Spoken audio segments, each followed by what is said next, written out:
सभापति जी, इसके साथ एक और प्रश्न खड़ा हुआ है, विकास वर्सेस विनाश का। उत्तराखंड में विकास के नाम पर जो होड़ लगी, प्रकृति से छेड़छाड़ करने की, पर्यावरण को प्रदूषित करने की, नदियों पर बांध बनाने की, ये उसका नतीजा है। हम किसके लिए विकास कर रहे हैं?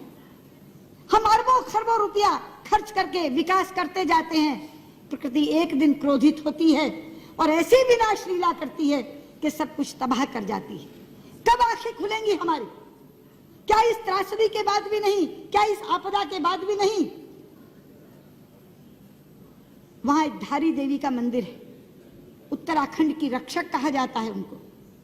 उत्तराखंड की रक्षक देवी धारी देवी, उन धारी देवी के ऊपर भी एक विद्युत परियोजना चल रही है, जिसमें धारी देवी को जलमग्न करने की योजना थी। हमारी पार्टी की नेत्री उमा भारती एड़ी चोटी का जोर लगा रही थी उस धारी देवी को बचाने के लिए।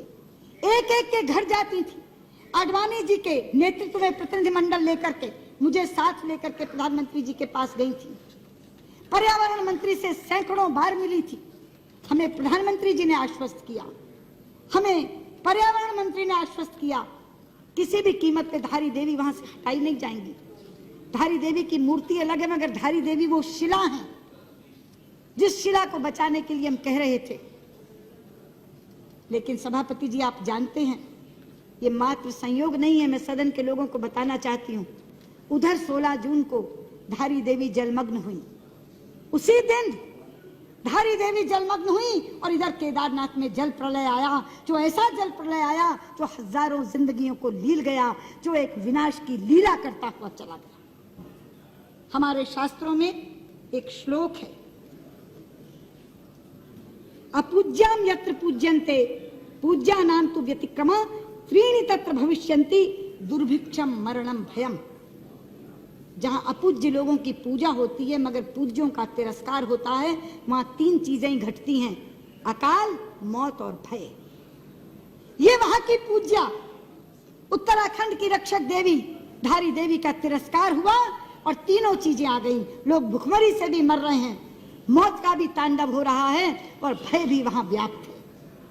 इसलिए मैं कहना चाहती हूं, ये जो विकास वर्सेस विनाश का प्रश्न है, ये आज मुंह बाए खड़ा है। वहां गंगा जी के ऊपर कितने बांध बन रहे हैं आप जानते हैं। योजना आयोग की चतुर्वेदी समिति ने गंगा, भागीरथी और अलकनंदा पर 70 बांधों की स्वीकृति दी है। 70 बांधों की।